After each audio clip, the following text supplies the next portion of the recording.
여러분 반갑습니다. 어서 오십시오. 지역 밀착형 시사 토크쇼 노정열의 시시각각으로 안내합니다. 오늘도 우리 지역 핫 이슈와 현안의 핵심을 쉽고 친절하게 풀어드리겠습니다. 오늘의 주제입니다. 대전 국립현충원 이 현판 전두환 전 대통령의 필체를 사용했던 것인데요. 최근에 안중근 의사의 필체를 사용한 것으로 현판이 교체가 됐습니다. 이와 함께 친일 반민족 행위자들의 묘도 이장이 되어야 한다는 주장이 거세지고 있습니다. 다른 한편으로는 6.25 등 전쟁에서 세운 공도 인정을 해야 한다는 반론도 만만치가 않습니다. 현충원 역사 바로 세우기 어떻게 하는 것이 민족의 정기를 올바르게 바로 세울 수 있는 것인지 각 분야 전문가들과 함께 집중 분석해 봅니다. 노정열의 시시각각 지금 바로 출발합니다.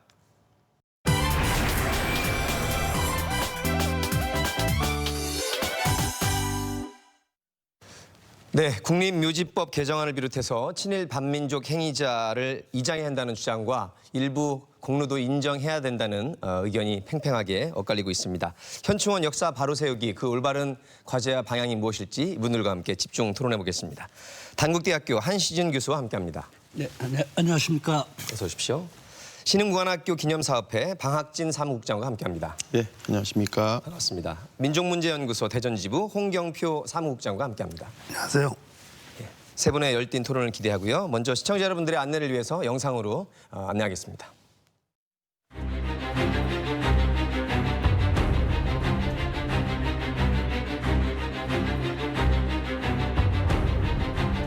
국립대전현충원의 현판을 안중근 의사의 글씨체로 교체하게 되어 매우 뜻깊습니다.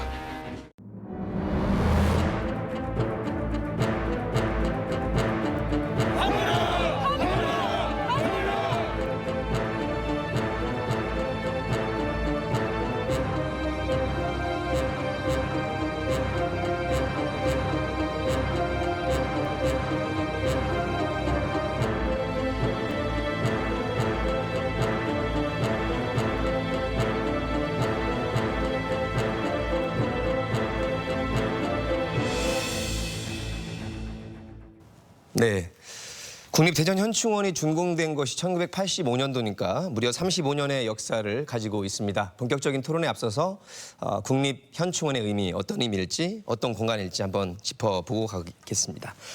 현충원의 역사 의미 어떻게 보시는지요? 네, 대한민국에는 국립묘지, 즉 국가가 관리하는 묘지가 8개가 있습니다. 잘 아시는 4.19 묘지, 3.15 묘지, 그다음에 5.18 국립묘지, 그다음에 국가 차원에서 한국 전쟁 당시에 돌아가신 분들의 묘지를 안장한 호국원도 있고요. 예. 그렇지만 가장 국민들이 많이 알고 계신 묘지는 서울에 있는 서울현충원. 동작동이 그렇습니다. 그다음에 대전현충원 두 곳을 가장 대표적으로 알고 계실 것 같아요. 그런데 이 국립묘지가 처음 시작할 때 많은 분들이 아시지만 6.25 전쟁 당시에 희생된 군인들을 안장하기 위한 묘지로 출발했다는 것이 지금 문제의 좀 원초적인 문제가 아닌가 생각이 됩니다. 해방된 대한민국이라고 한다면은 당연히 독립운동가들을 먼저 모시는 작업을 했음에도 됨에도 불구하고 초대 대통령 이승만 정권은 전혀 그렇게 하지 않았고 방치해놓고 있다가 오히려 군인묘지 시작한 것. 예. 그것이 지금 현재 국립묘지 논란에 관한 시발점, 잘못된 첫 단추가 아닐까 그렇게 생각합니다. 예, 방 국장님 말씀을 들어봤고요. 한 교수님 어떻게 보시나요? 현충원이라고 하는 것은 국가와 민족을 위해서 정말 목숨을 바쳐 희생한 분들이 많잖아요. 이제 그분들이 돌아가셨을 때 그분들을 모신 곳, 영령들을 모신 곳이죠. 또 이제 단지 현충원이 그런 기능만 하는 것이 아니라 정말 국가를 위해서 목숨을 바쳤던 그런 의기 또 그분들의 그런 위훈 이것도 기리고 선양하는 것이 현충원의 의미죠. 예. 예, 대전 현충원이 1985년도에 완공됐는데요. 저희가 생각하는 국립묘지의 영예로운 그런 것보다는 사실은 부끄러운 면이 더 많습니다. 우리가 알지 못한 순간에 많은 친일 행적 있는 자들이 국가유공자라는 그런 탈을 쓰고서 국립묘지 곳곳에 안장되어 있는 것이 참 부끄럽습니다. 외국에는 이런 전례가 거의 없거든요. 그럼에도 불구하고 우리 국립묘지, 대전 현충원 등에는 친일 행적이 있는 자들이 애국자들, 독립유공자 또 국가유공자 사이사이에 좀 그 숨어 있는 예. 그런 형국입니다. 유공의 의미를 이제 차근차근 토론을 진행하면서 한번 여쭤볼 텐데 이제 최근에 이슈가 된 게 문재인 대통령이 직접 참석한 이 현충일 기념식에서 대전 현충원 준공 당시에는 전두환 전 대통령의 친필 현판이 걸려 있다가 최근에 안중근 의사의 서체로 이 현판이 교체됐기 때문인데 어떤 의미가 있을까요? 그 대한민국에는 현충 시설이 대단히 많습니다. 서울의 그 3.1운동의 발상지라고 할 수 있는 탑골공원도 오랫동안 박정희 전 대통령의 휘호가 걸려 있었는데 몇 년 전에 시민들 단체들의 반발, 그다음에 요구에 의해서 그 3.1 독립선언서 서체로 바꿔서 이제 3.1문으로 다시 달았고 그 여기 대전에 가까운 그 충남 예산의 경우에도 그 충의사라고 예. 윤봉길 의사의 사당이죠. 그 사당도 역시 박정희 전 대통령의 휘호를 걸려 있는데 그거 역시 교체해야 된다라고 하는 그런 맥락 속에서요. 그런 많은 움직임들이 있는데 다행스럽게 문재인 대통령께서 이번에 대전 현충원 바로 그 5.18 민주항쟁의 가해자고 학사자라고 할 수 있는 전두환의 휘호를 바꿔내고 다시 독립운동가의 우리 대표적인 인물인 안중근 의사의 글씨를 바꿨다고 하는 것은 예. 늦었지만 대단히 바람직하다 생각합니다. 예. 민정문제연구소에서도 이 문제에 굉장히 오랫동안 집중해 오셨는데 어떻게 보셨습니까? 홍 국장. 아주 좀 감격스럽습니다. 사실은 그 오랫동안 주장해 왔고 당연히 그리 했어야 함에도 불구하고 대통령이라는 어떤 그 직을 이용해서 거기에 그 독재자의 흔적을 남겨놓는다는 것은 국민민주로서 상당히 부끄러운 일이라고 그렇게 예. 생각합니다. 당시로서는 이제 현직 대통령이었기 때문에 그만큼 권한이 있었고 그렇죠. 그것이 반영된 것이지만 꽤 많은 시간이 흐른 다음에 이제 안중근 의사의 서체로 네. 바뀐 현판이 달리게 됐습니다. 한 교수님도 어떻게 보셨는지 이 현판의 교체 의미를? 그 현판을 안중근 의사의 글씨체로 바꿨다고 하는 것은 참 잘했다고 생각합니다. 우선 현충원이 가지고 있는 의미하고 또 그 안중근 의사가 가지고 있는 의미하고가 상당히 부합되니까 안중근 의사를 우리가 흔히 이등반문을 쏴 죽인 그런 의사로만 알고 있지만 실제로 안중근 의사의 깊은 내면은 또 그렇게 할 수 있었던 데는 정말 국가, 민족을 위해서 자기 목숨을 바친다고 하는 것이죠. 안중근 의사가 하얼빈에서 이등반문을 그쪽으로 쐈잖아요. 쏘고서 제일 먼저 러시아 군인들한테 잡혔습니다. 네. 그래서 그 하얼빈역에 있는 그 러시아 군인들 사무소에 가서 이제 신문을 봤죠. 제일 처음에야 뭐 러시아 사람 군인들도 한국말 모르고 안중근 의사도 러시아말 모르고 하니까 한 30분 지나서 이제 통역이 왔습니다. 그때 안중근 의사가 제일 먼저 물은 것이 내가 쏜 사람이 이등반문이 맞더냐? 맞다. 확인을 하고요. 그렇지. 그놈이 죽었대더냐? 그러니까 죽었다. 라고 하는 그 얘기를 듣고서 안중근 의사가 바로 무릎을 꿇고 기도를 올립니다. 그 기도한 내용이 마땅히 해야 할 일을 하게 해주신 하느님 감사합니다. 그건 자기가 대한제국이라고 하는 국가의 국민인데 대한제국이 지금 일본의 침략을 받고 있는데 국민으로서 그 침략자를 처단하는 것은 마땅히 해야 될 일이다. 예. 또 안중근 의사하고 휘호가 많잖아요. 거기에 그 단지했던 데 찍으면서 그 위에 써놓은 것이 대한국인 안중근이죠. 예. 그게 대한국인 안중근. 안중근 의사는 대한제국의 국민이라고 하는 데 대해서 참 대단한 자긍심을 가지고 있는 것이죠. 그 저격 전에도 이미 많은 그 독립운동을 해 오셨고요. 그렇죠.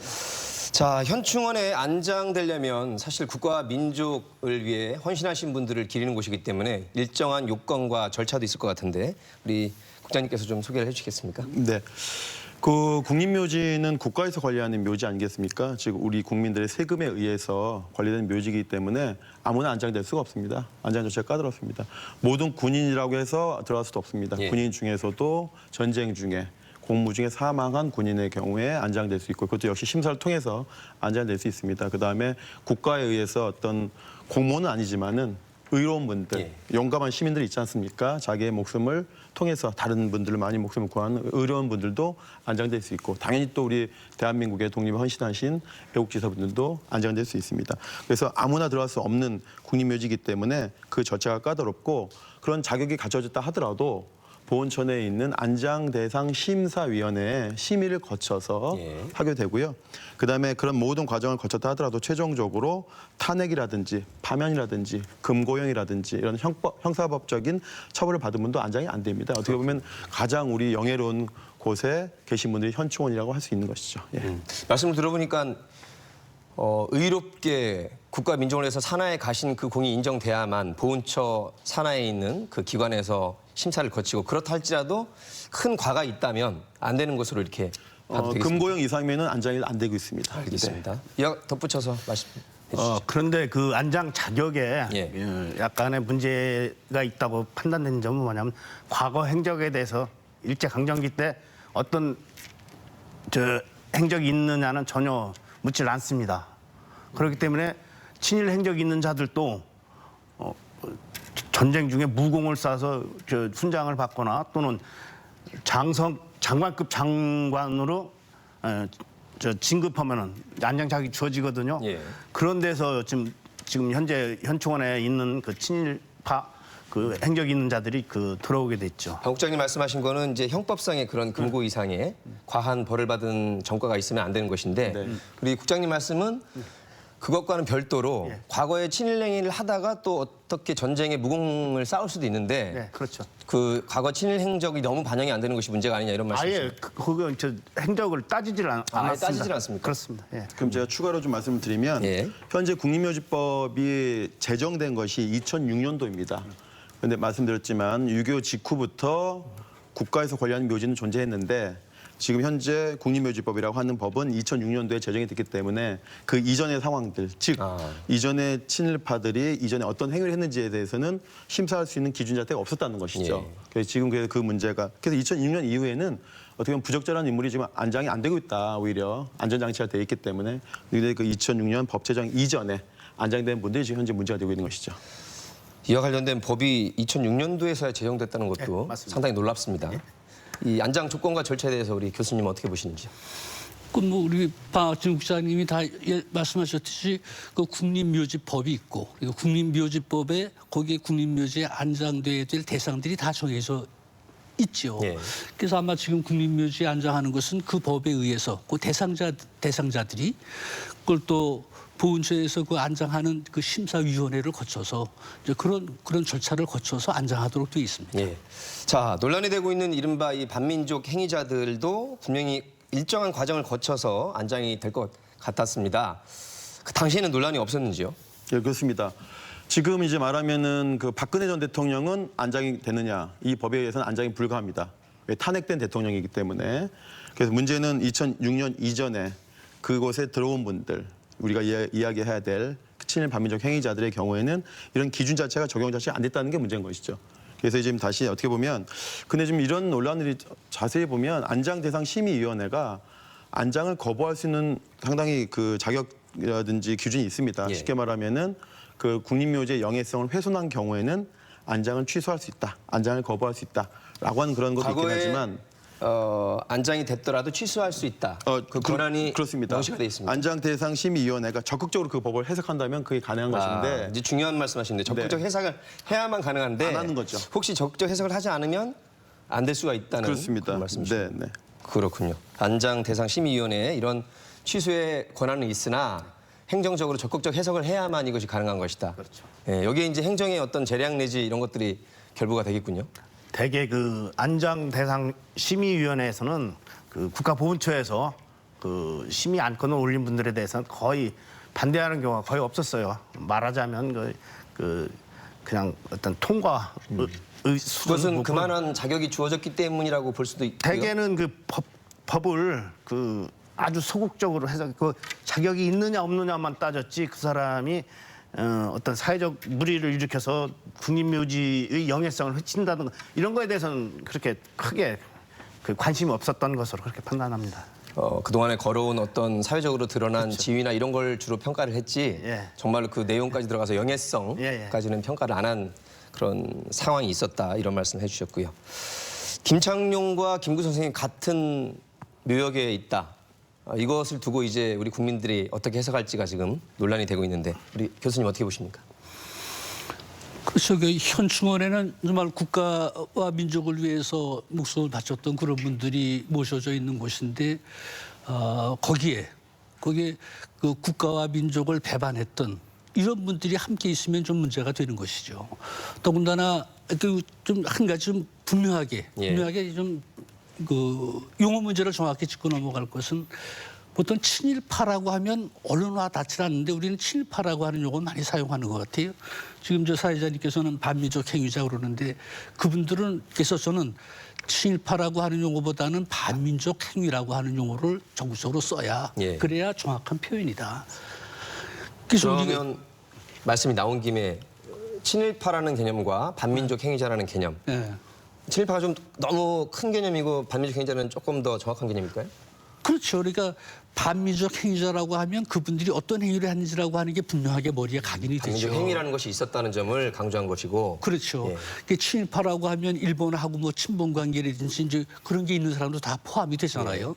그러니까 친일파라고 하면 그 좀 뭐 너무 광범해질 우려가 있기도 합니다. 그렇죠. 그래서 정확하게 개념을 하기 위해서 반민족 행위라고 해야 된다. 알겠습니다. 근데 현충원이라고 하는 데가 정말 국가와 민족을 위해서 헌신했던 목숨 바쳤던 분들이 가서 모셔져 있는 곳인데 거기에 정말 반민족 행위, 오히려 그분들을 탄압했던 이런 분들이 함께 모셔져 있다. 예. 그건 좀 문제가 아니지 않습니까? 현재 대전 국립현충원에 안장된 이 친일 포함해서 반민족 행위자들은 얼마나 되고 있습니까? 파악된 게 있을까요? 예, 그 민족문제연구소가 발간한 친일 인명사전 기준으로는 서울에 35명, 대전에 33명, 예. 모두 합쳐서 68명이 대상자가 안장돼 있고요. 그다음에 말씀하신 그 반민족 행위자를 정부에서는 친일 반민족 행위자로 용어를 정의해 놓았습니다. 2004년도에 참여정부 때 만들어진 친일 반민족 행위 진상규명위원회에서 2009년도에 해산하면서 1,006명의 명단을 발표했고 그 1,006명에 대해서는 친일 반민족 행위자라고 예. 이제 표현하고 있기 때문에 우리 한인 교수님 말 맞다나 친일 반민족 행위자가 이제 국가에서 공식적으로 인정한 용어고요. 그 정부에서 인정한 1,006명 중에 대전과 서울에 있는 현충원에는 각각 서울에는 7명, 대전에는 4명. 그렇군요. 그래서 정부에서 인정한 친일 반민족 행위자가 국립묘지에는 모두 11명이 안장돼 있다 이렇게 얘기할 수 있겠습니다. 자, 이장 논란이 되고 있는 대표적 인사들 어떤 분들이고 친일 반민족 행위는 어떤 것들이었을까요? 앞에서 대전에 4명의 공식 친일 반민족 행위자가 안장돼 있다고 말씀하셨는데 그들을 살펴보면은 김석범, 송석하, 신현준 이렇게 3명의 경우에는 독립군 투벌하러 다녔던 간도 특설대 출신들이고요. 예. 그다음에 백옹석 의 경우에는 그 일본 육사를 졸업한 후에 조선 청년들을 병력 동원했던 그 업무에 종사했던 자입니다. 예. 간단히 이렇게 그 알고 보면 저희 우리 민족의 이게 아주 반하는 그런 행위를 한 자들이거든요. 그리고 이들의 행위가 문제가 되는 것은 아주 적극적으로 자기들 행동했고,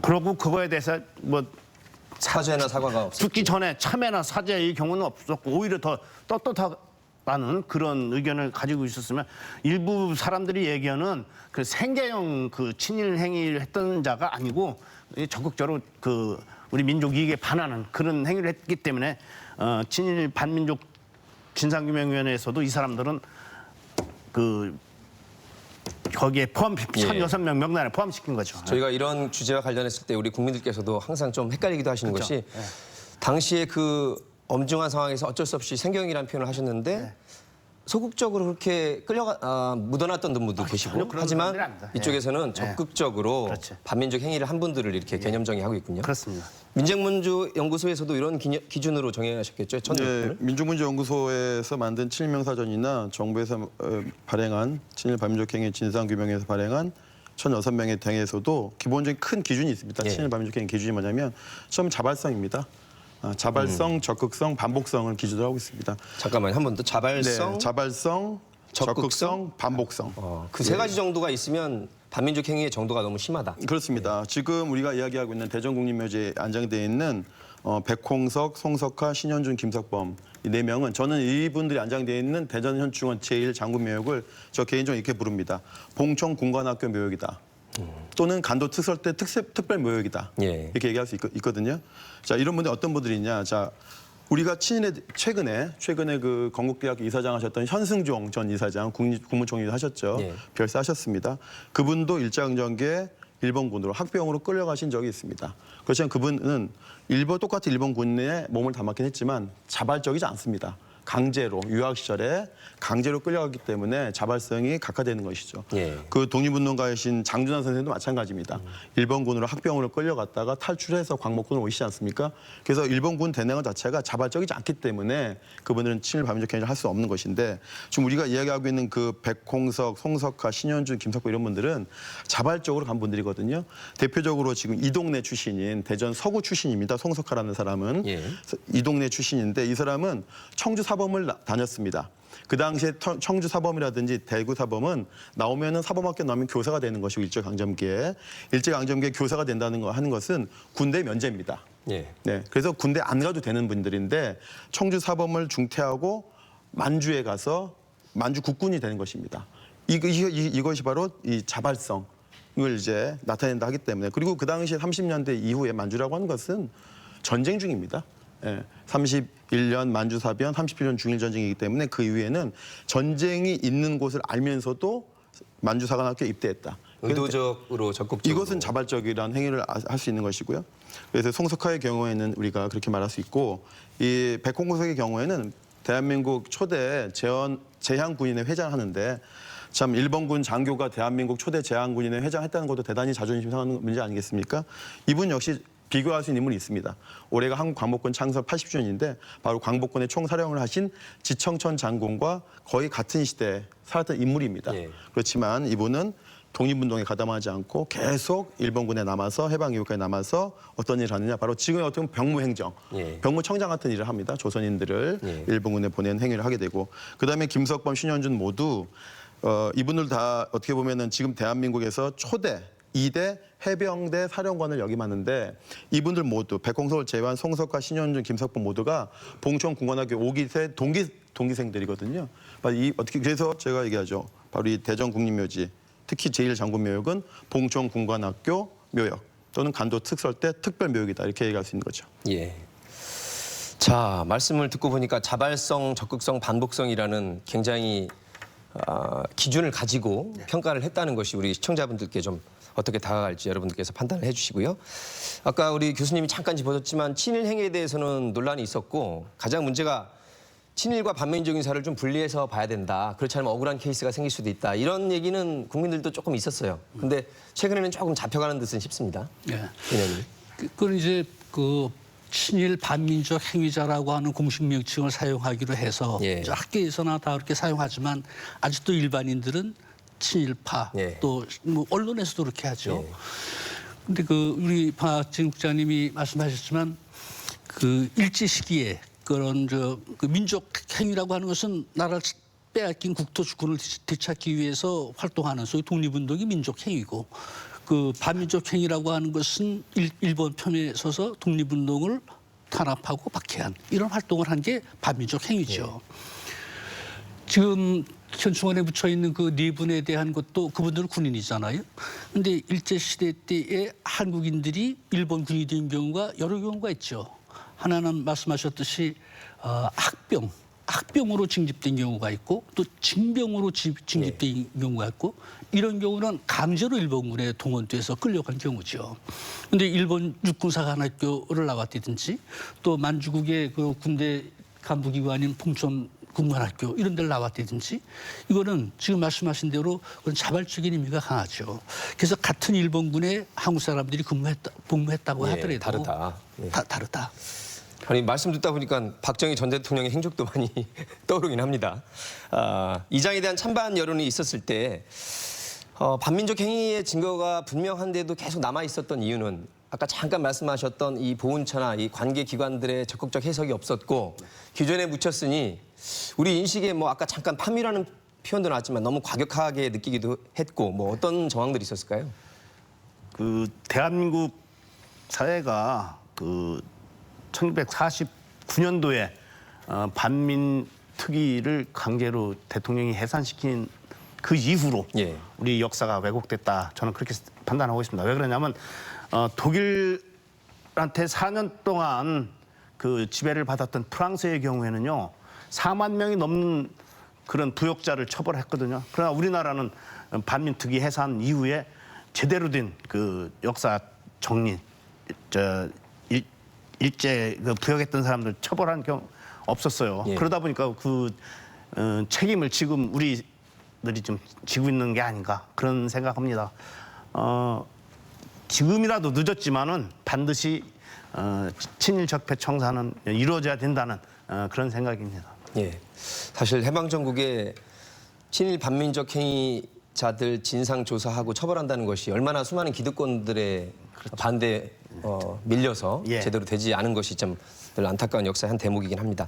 제가 말씀한 그 파묘라는 어감에서 오는 정서적 반감도 있을 것 같아서 네. 국장님 혹시 일반 국민들을 상대로 한 이 반민족 행위자들 이장 문제에 대한 찬반 여론이 혹시 있을까요?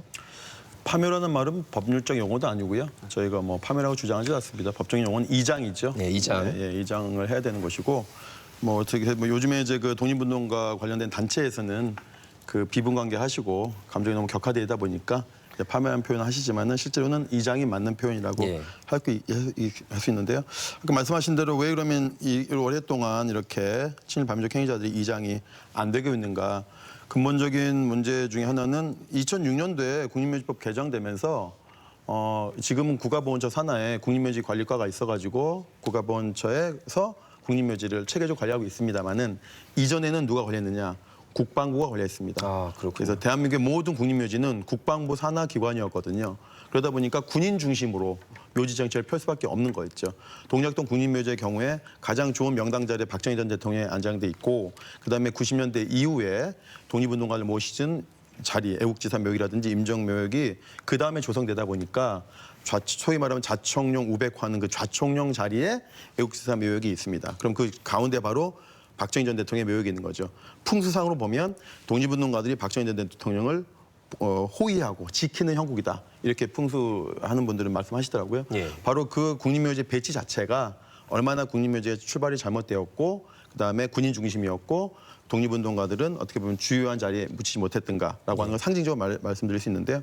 그래서 참여정부 이후에는 서울 현충만 빼고는 모든 국립묘지가 이제는 보훈처가 관리하고 있지만 마지막으로 계속 국방부에서는 서울 현충원만은 빼앗길 수 없다. 이렇게 얘기해서 현재 서울 현충원은 국방부가 여전히 관리하고 있는 그런 상황이어서 향후에 국립묘지법 개정 과정에서 모든 서울 현충원을 포함한 모든 국립묘지가 보훈처로 이관돼야 된다. 지금 말씀하신 관할권에 대해서 입법사항입니까? 그게 행정적으로 소관사항을 정리할 수는 없는 네, 건가요? 입법으로도 할 수 있고요. 예. 대통령의 지시로도 할 수 있고 또 국방부가 스스로 자기 반성 차원에서 할 수도 있지만 뭐 국방부가 자기 스스로 안 할 것이 뻔하기 때문에 이것을 입법사항으로 명확히 하는 게 필요하다 봅니다. 예.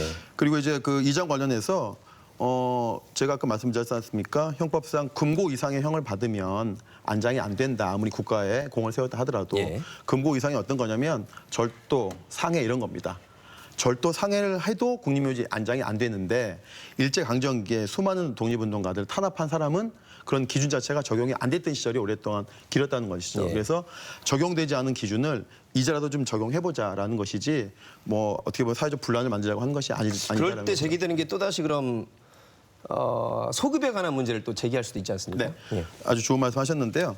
그 지금 김석범 포함한 이런 분들이 다 무공원장 기본 4개나 가지고 있습니다. 4개는 예.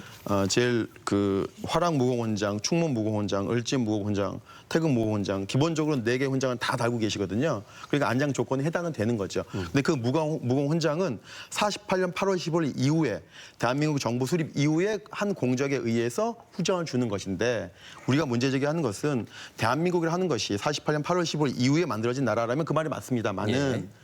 우리 임시정부 전문가이신 한 교수님 계시지만 대한민국은 1919년 4월에 만들어진 임시정부를 법통으로 한다고 되어 있기 때문에 그렇게까지 역사를 100년을 놓고 본다면은 이 네 분의 친일 반민족 행위자들은 국가가 운영되는 과정에서 잘못을 저지른 분들이기 때문에 100년을 놓고 평가한다면 당연히 국립묘지에 안장될 수 없는 것인데 예. 48년 8월 15일 이후에 공정만 놓고 이분을 평가하다 보니까 또 반민족 행위에 대해서는 평가 자체를 안 했다는 것이죠. 그러다 보니까 당연히 현재까지 안장되어 있는 기형적인 행태가 되는 거죠. 소급이 잘못된 것이 아니라 평가 기준과 이 활동 내역이 폭이 좁았고 그렇습니다. 잘못됐다 이렇게 네. 보시는 저희가 온거나 좀 미진하거나 반대하는 측에 섭외를 했는데 저희가 자리에 못 모셨어요. 그분들의 입장을 그걸로 가늠하기로 하고 그 입장도 제가 여쭤보겠습니다. 그럼 또 하나 또 제가 말씀드리면 1941년도에 임시정부가 대일 선전포고를 하지 않습니까? 예.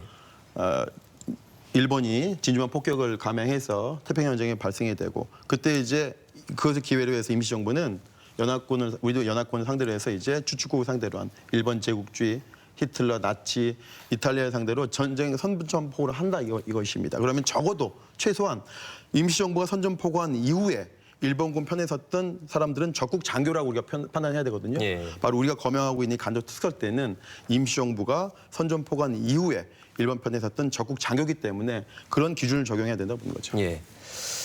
자, 이 장에 대해서는 국민들께서 조금 더 높은 비율로 찬성을 하는 입장이죠, 요즘에. 네.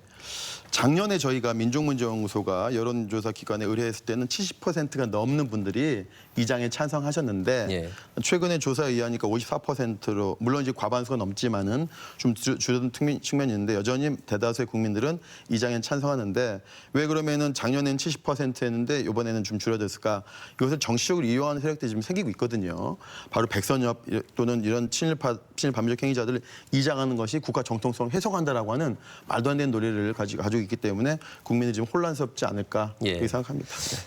지금 앞에서 방 국장이 말씀한 걸 포함해서 여론조사 결과 어떤 생각이 드시는지요?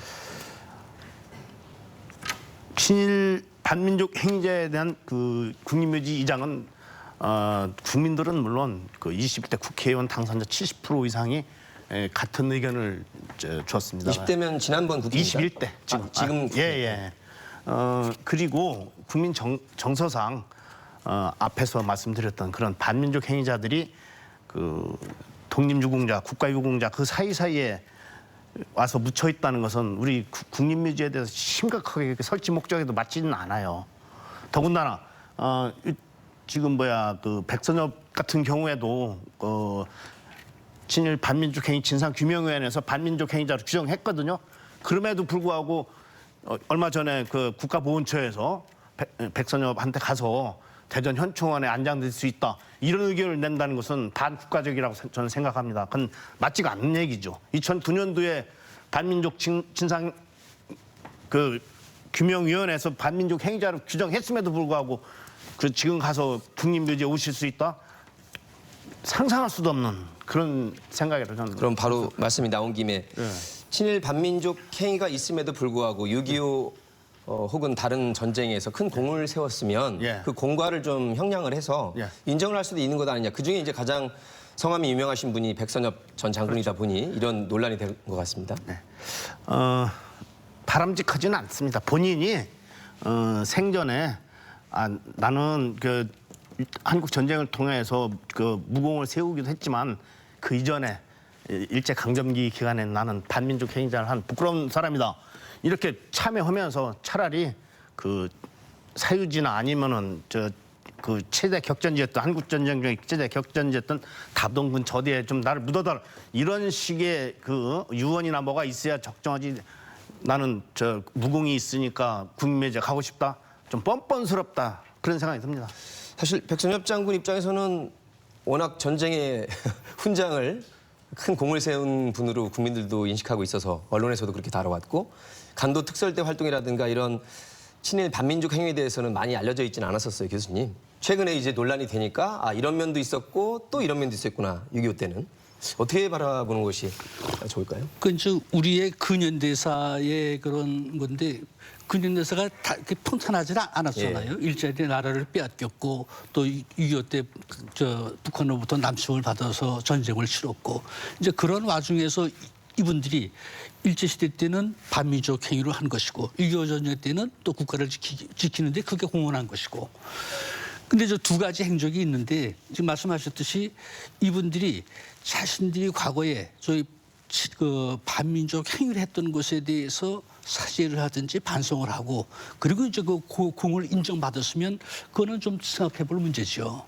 근데 이분들은 전혀 그런 게 없고 자기들이 공 세운 것만 보상을 받고 보상을 받으려고 하는 거잖아요. 이제 우선 그런 게 문제점이 하나 있다고 하는 것이고 또 그런 공화를 구분했을 때 이분들이 저질렀던 반민족 행위라고 하는 것은 그건 역사에서 정말 그건 그렇게 엄청난 죄가가 없죠. 우리가 간도 특설대라서 잘 모르지만 간도 특설대라고 하는 것이 만주 지역에서 그 일본한테 저항하는 그런 항일군, 항일 단체 이런 사람들을 색출해서 처단하려고 하는 특수 목적을 가지고 조직된 부대 아니에요? 아직도 악랄하기로 이름이 난 부대고. 근데 이제 그런 부대에서 실제 그런 부대를 창설하고 또 그런 부대 활동을 하면서 우리 그 독립운동을 했던 사람들을 박해하고殺傷하는 거, 그거 지울 수 없는 것이죠. 특설이라는 게 이제 특별히 설치된 목적이고 그렇죠. 그것이 독립운동을 하는 독립운동가들을 탄압하기 위한 것이었다. 특수부대죠. 6.25 혹은 다른 곳에서의 공이 있더라도 그 공으로 과를 덮을 수는 없다. 없죠. 혹시 만약에 사죄나 사과, 참회 정도의 의사를 명백히 밝히고 네. 아까 말씀하신 몇 가지의 뭐 사회 재산 헌납이라든가 몇 가지 조치를 적극적으로 취한다면 저희가 또 고려해 볼 수 있는 여지는 있습니까? 특별 묘역으로 관리하면 가능하다는 생각입니다. 특별묘역. 기왕에 있는 사람들도 글로 옮기고 혹시 한국 전쟁 중에 많은 공을 세워서 국립묘지 안장 자격이 있지만 과거 친일 반민족 행위자가 있는 자의 경우에는 뭐 별도 묘역을 해서 보다 못 치면 뭐 그건 반대하지 않습니다. 만들어야 되니까 굉장히 애매해 보이는데 어떻게 해야 돼? 저는 그보다 예. 이분들이 가지고 있는 정신이 반성 사죄가 없었다고 하는 것인데 그 대표적인 게 바로 백선엽 같은 경우죠. 백선엽이 일본어로 창시개명했던 이름이 시라카와 요시노리입니다. 그 백천의칙이라고. 그 똑같은 이름을 가진 사람이 왜 윤봉길 32년 4월달에 윤봉길 이사가 폭탄을 던져서 처단한 사람이 바로 시라카와 요시노리죠. 그래요. 시라카와 그 윤봉길이 그때 폭탄을 맞아서 죽었던 그 시라카와가 어떤 사람인지 우리는 잘 모르지만 일본 육군의 상징 같은 사람이 시라카와입니다. 예. 그러니까 백선엽은 자기가 그 사람을 닮겠다고 이름도 바로 그 사람을 쓴 사람이죠. 지금 말씀하신 게 하나의 단초가 되는 게 저희가 자발성, 적극성, 반복성이라는 아주 엄격한 요건을 만들고 거기에 따라서 이렇게 분류를 했음에도 불구하고 자기는 도저히 그렇게 받아들일 수 없다고 하시는 분들도 있어서 지금 하신 말씀은 역사적 사실, 해석과 고증이 정확히 해야지만 또 저희가 평가를 할 수 있지 않겠습니까? 제가 그럼 간도 특설대에 대해서 조금 더 설명을 드려야 될 것 같습니다. 간도 특설대는 이범익이라고 하는 그 일제강점기에 그 충남 도지사도 하고 강원 도지사도 했던 친일반민족 행위자인데요. 이 이범익이 직접 제안을 합니다. 일본 측에다가 조선인들이 만주, 벌판, 지금 그러면 동부 삼성 지역에서 주로 대규모로 활동하는 것이 아니라 30년대 이후에는 소규모 유격대 형식으로 하기 때문에 예. 잡는 것이 어렵습니다.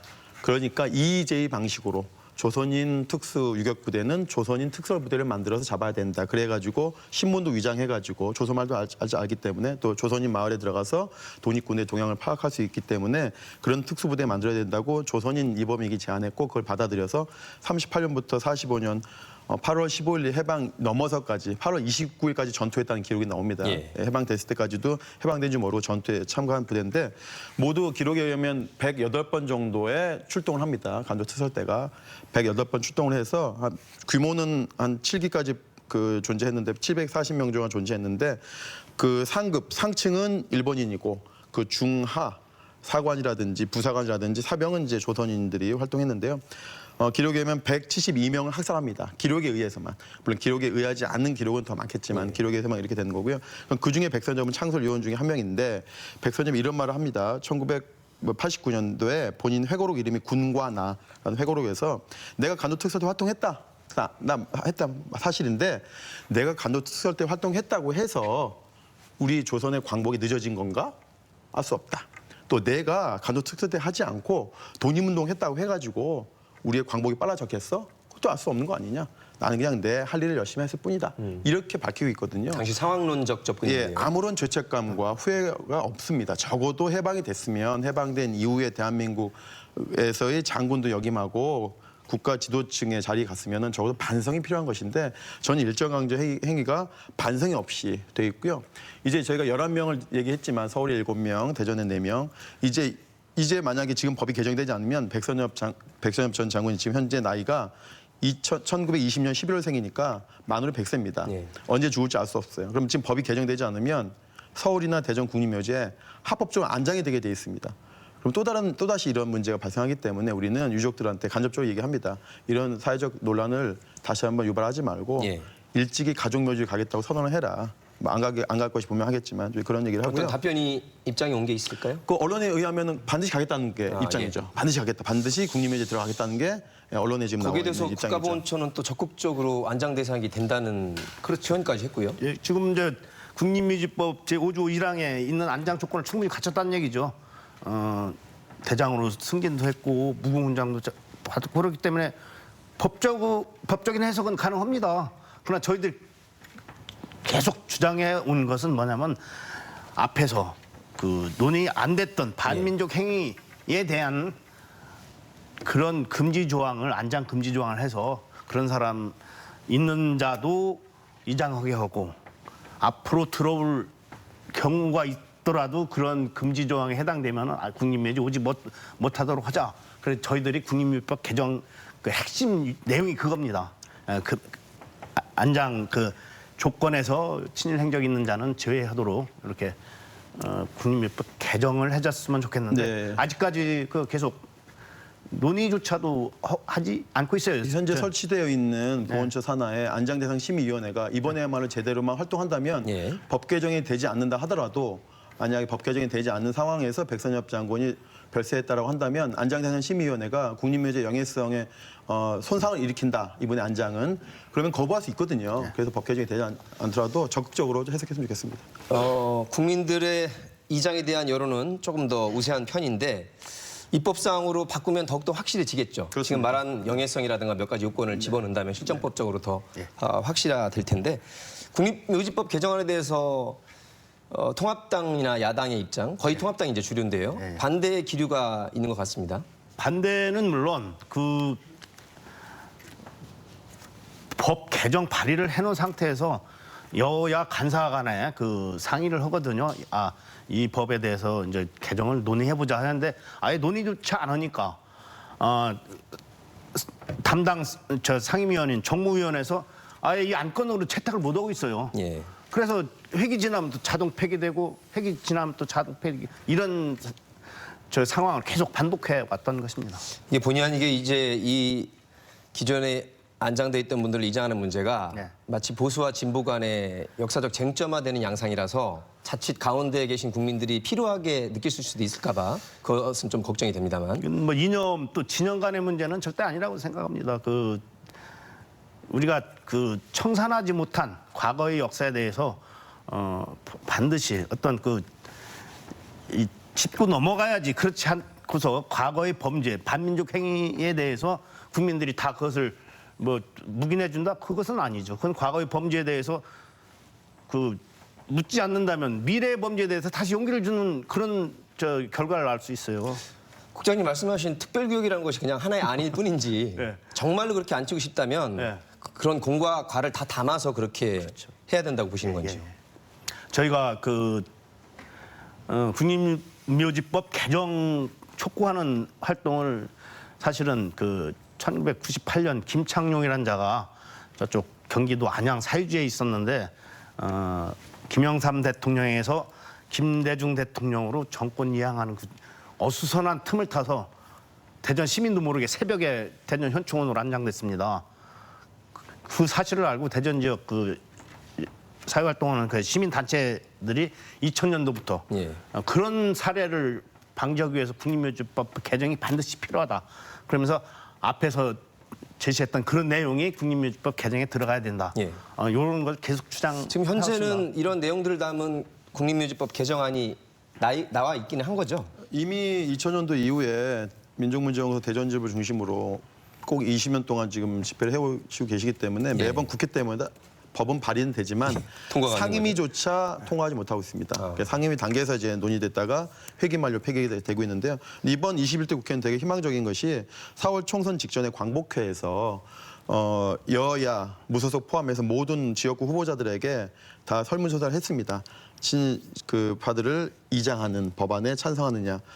지금 그다음에 총선이 지나고 난 다음에 보니까 지역구 출마자 중 253명이 당선됐을 거 아닙니까? 예. 그 중에서 190명이 여야 합쳐서 190명이 이 법에 찬성했거든요. 예. 그럼 여기서는 비례대표 의원은 조사에서 빠졌으니까 비례대표까지 합치면은 200명 가까이 되는 분들이 찬성할 것이라고 추정되니까 이분들이 약속만 지킨다면 예. 이 법의 통과는 무난하다고 보는 거죠. 그런데 여야 의원들의 그 약속은 있지만 지금 이것에 대해서 과거 일제강점기에 친일 논조에 그 상당한 그 지면을 할애했던 조선일보나 동아일보 중심으로 이 법을 반대해야 한다. 전쟁 영웅 백선엽이 무죄 자리가 없다는 게 말이 되느냐. 이런 식으로 분란을 계속 자초하고 있는 것이 문제죠. 예. 자, 정리해 보겠습니다. 21대 국회에서는 그 국회의원 당선자를 상대로 한 여론조사 결과 상당히 통과 가능성은 높아졌지만 막상 또 이런 쟁점이 되는 법률들은 여론조사하고 통과 가능성이 좀 겉돌 때도 있더라고요. 그렇습니다. 좀 지켜보기로 하고 예. 이 사안과 관련해서 우리 한 교수님 몇 마디 말씀해 주시죠. 이제 그런 국민묘지법을 다시 개정해야 되는 건 당연히 해야 되는 일인데 예. 또 국민들도 그걸 왜 그렇게 해야 되는지라고 하는 데에 대해서 좀 이해를 가졌으면 좋겠어요. 그러니까 현충원이라고 하는 게 단지 그런 분들이 안정돼 있던 묘지 그런 게 아니라 대한민국이라고 하는 국가의 이런 정체성 또 대한민국이라고 하는 국가의 가치관 이걸 상징하는 곳이 현충원이죠. 그래서 우리나라 그 무슨 뭐 대통령이 되든지 뭐 국회의장이 되든지 이런 분들이 되면 가서 참배하는 게 현충원이잖아요. 그분들이 현충원을 참배하는 것은 거기에 묻힌 분들이 국가를 위해서 민족을 위해서 목숨을 바친 분들인데 나도 국가를 위해서 봉사하고 헌신하겠다라고 하는 것을 다짐하는 것이죠. 그런데 거기에 국가를 위해서 목숨을 바친 분들 이분들을 가서 탄압하는 그런 분들이 현충원에 있으면 그 대한민국의 정체성이나 가치관이라고 하는 것이 문제가 있잖아요. 전체 비율로 볼 때 몇 분 안 되시지만 이분들이 계속 안장돼 있다는 것이 실질적 상징적 큰 문제라고 반드시 이장을 해야 된다 이렇게 예, 예. 보시는 것이죠. 네. 예. 국민들께서도 어떻게 보실지 그 백선엽 장군의 입장 발표 또 보훈처의 안정 대상이 된다는 이런 발표 때문에 계속 논란이 되고 있습니다. 외국에도 자기 나라와 민족을 위해서 헌신하신 분들을 위한 국립묘지 있을 거예요. 그리고 잘 모범 사례를 우리가 본받아야 될 게 있는지요. 그 뭐 프랑스의 빵테온을 많이 얘기하는데요. 빵테온의 경우에는 프랑스 대혁명 정신, 프랑스라고 하는 것이 오랜 역사를 가지고 있지만 본건 프랑스가 아니라 지금의 민주공화제 정신을 최초로 본계했던 그 1789년 프랑스 대혁명 이후에 민주공화제 정신을 지향한 그 정신을 바탕으로 해서 만든 그분들을 기리는 곳이 바로 성당이긴 합니다만 예. 빵테온이라고 하는 곳이 있습니다. 이 빵테온 들어가기도 힘들고요. 뭐 전직 수상 대통령이라고 해가지고 들어갈 수가 없습니다. 또 사후에라도 그 오점이 밝혀지면 또 안장을 배제하고 이장하는 경우도 또 있기 때문에 예. 그야말로 아까 말씀하셨듯이 서울 국립묘지에 친일 반민족 행위자 몇 명 있는 게 무슨 문제냐. 물론 수적으로 보면 많이 뭐 문제 안 된다 치지만 우리가 국가의 세금을 들여서 이런 곳을 운영하는 것은 가장 중요한 것은 국가 통합을 이루기 위한 것이고 국가가 지향해야 될 방향을 가르쳐주는 교육 현장이기 때문에 가능한 것이죠. 그런 면에서는 최근에 그 아주 상징적인 사건이 있었는데 작년입니다. 작년 10월에 스페인에 프랑코라고 하는 독재자가 있었습니다. 예. 38년부터 75년까지 36년간 독재했던 독재자인데 이분의 묘지가 전몰자 희생자 묘역이라고 해서 지금은 우리로 보면 국립묘지에 같이 안장돼 있는데 작년 10월에 이장됐습니다. 안장된 지 44년 만에 이장시켰습니다. 44년 만에. 그렇습니다. 이것이 개인 묘지가 아니고 국립묘지니까 가능한 것이고 국가라 하는 것은 기본적으로 국가가 지향하는 통합 정신 그리고 국가는 정의로움을 지향하기 때문에 정의롭지 못한 자가 아무리 오랫동안 있어도 이장해야 된다. 바로 작년 10월에 이뤄진 스페인에서의 사례이기 때문에 네. 우리가 지연된 정의라고 합니다. 정의가 늦었다고 해서 이미 늦었으니까 우리 세대는 안 될 거야가 아니라 우리 세대가 지나간다 하더라도 이 정의는 국가 공동체에 세워야 되기 때문에 우리가 국립묘지 문제를 제기하는 것입니다. 예. 스페인과 프랑스의 예까지 들어주시니까 유럽에서 이렇게까지 정기를 바로잡고자 현재에서도 노력하고 있구나 이런 걸 저희가 알 수 있을 것 같습니다.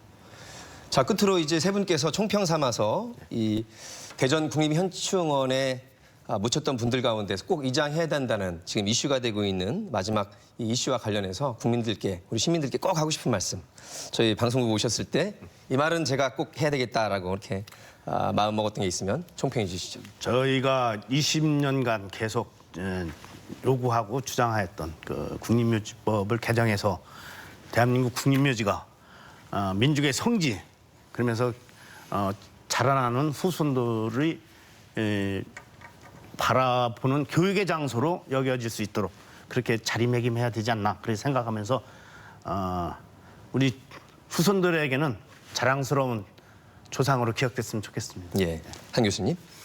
이 두 가지인데 우선 한 가지는 현충원이라고 하는 곳이 어떤 곳인데 거기에 적합하지 못한 인물들이 묻혀 있다고 하는 것은 그건 받아들여서는 안 되는 것이고 우선 그런 문제가 하나 있고 또 이 현충원을 우리가 어떻게 활용하느냐라고 하는 것인데 지금은 대체로 그런 분들을 그 영령들을 모시고 그 묘지 차원으로만 생각을 하는데 그걸 좀 교육적인 차원으로 그래서 현충원에 가면 우리 대한민국이라고 하는 국가가 어떻게 생겼다. 또 대한민국이라고 하는 또 국민으로서의 어떤 애국심 이걸 고양할 수 있는 그런 교육장으로도 활용할 필요가 있겠다. 그런 생각입니다. 많은 좋은 말씀 우리 또 한 교수님 많이 지도해 주시고요. 오늘 맹활약하셨습니다, 박국장님. 네. 배운자 관련해서는 뭐 가장 전문가신데. 네, 대전현충원에 아까 좀 교정을 하자면 예. 대전현충원에 김창룡도 있긴 하지만 김창룡과 더불어 김구 선생님의 어머님 광락원 여사, 그다음에 아들인 김인 선생님이 대전현충원에 같은 거의 비슷한 공원에 모셔져 있는데 예. 그런 현실을 빨리 없애야 되겠는데요. 5.18 국립묘지에 전두환이가 안장되는 것이 가능한가? 그것이 불가능하다고 한다면은 지금 우리가 논의하고 있는 친일 반민족 행위자 이장은 반드시 이루어진다 봅니다. 예. 국민들도 공감대가 좀 형성되거리라 보십니까? 충분히 된다고 봅니다. 예. 네. 단지 신채호 선생님 말씀 중에 역사를 잊은 민족에게 미래는 없다라는 말씀이 있습니다. 저희가 진통이 있더라도 역사 바로 세우기 차원에서 현충원 바로 세우기에도 저희가 많은 관심을 기울여야 될 것 같습니다. 오늘 노정렬의 시시각각 함께해 주신 여러분께 진심으로 감사합니다. 다음 시간에 찾아뵙겠습니다. 고맙습니다.